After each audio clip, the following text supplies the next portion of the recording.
Here, want to try this pancake? I just made it. Ew, what is this? It's almond flavored. We don't use almonds. This statement occurred following my first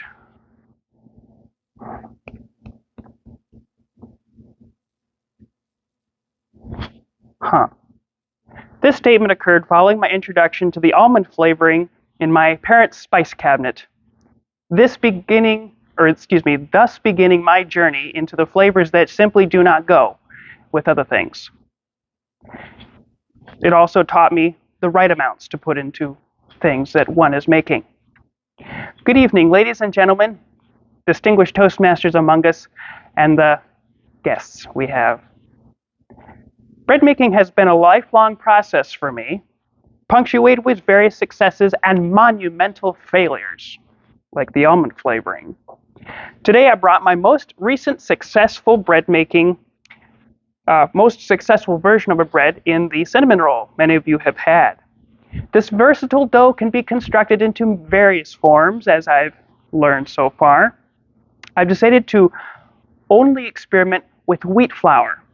I have a kitchen mill at home where I buy organic berries from somewhere in the west area, the western plains, and I bring it in from an Amish supplier, and then I grind it. So it's fresh. This bread was made with stuff that was ground only this morning, so it's as fresh as you can possibly get. Why did I decide to do wheat flour among the other things? A lot of people that I know have gastrointestinal problems from white flour, and I have no idea why. They come to my house, they try my wheat flour baked goods and other goodies, and they can eat it. There's something in that white flour that they put in there that they just can't eat, so a lot of people just go to the gluten-free stuff. No, that's all right. It was less than 10 years ago when I made my almond pancakes, and since then have made many weird things while learning what does and doesn't work.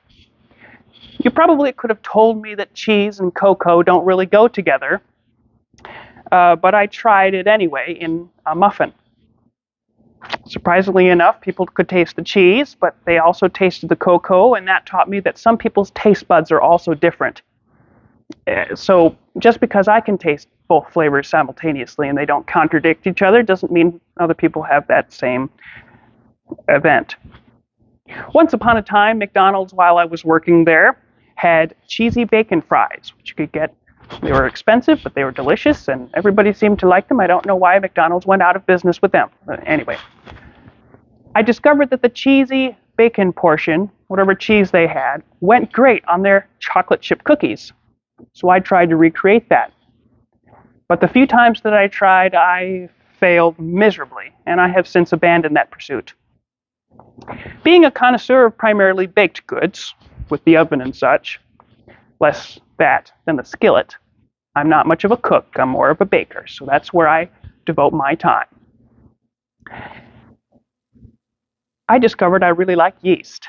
We get along, and when we are together, we raise each other's spirits. Did you know that yeast, when it gets old, doesn't like to work? Old people are like that too. And if you wait long enough, yeast dies too. Just like people, for some reason.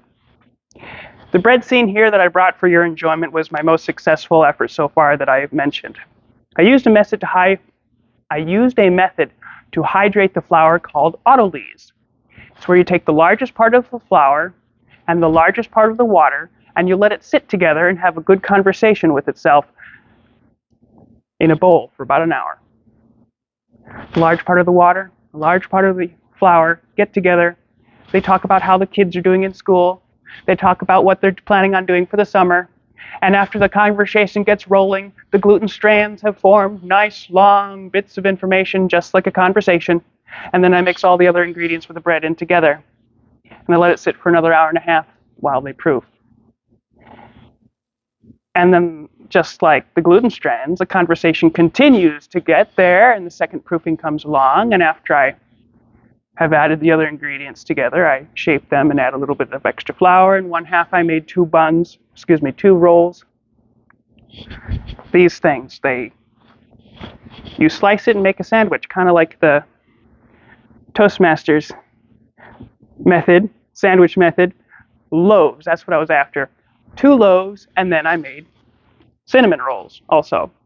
You just add a couple of extra things. In this case, I had an extra thing, a stick of butter in there, another half a cup of sugar. So that's why it tastes great. Lots of sugar. And then the other one is a wonderful, I didn't let it rise long enough. Conversation was either boring or I jiggled it too much and people lost their train of thought. Or in this case, the yeast lost its train of thought. Why do we autolyse? Well, the bran is particularly the heaviest part of the flour. When they make white flour, they separate the bran from the flour itself and just sell it as flakes or something. But that's where the nutrition is, and that's where I like to keep it, in the flour. But that's, as a grain, it just sits there and kind of weighs down the extra flours. The autolyse allows it to rehydrate, and it doesn't look the greatest when it's baking, but after it bakes, the yeast and the extra water makes it rise. And then hopefully while it's risen, it bakes into that shape. And if you didn't jiggle it enough, it comes out of the oven, it's still like, and then you cut it, and sometimes there are too many bubbles, and it goes, and whatever. But that's all that it is.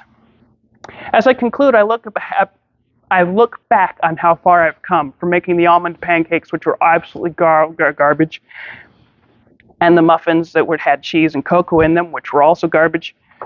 And now I look at my bread and I go, I can do something with this. I can hand it out to the neighbors, brand new neighbors, and say, hey, you want some rolls? And I can spread some cheer like that. I hope you all enjoy my bread. Mr. Toastmaster.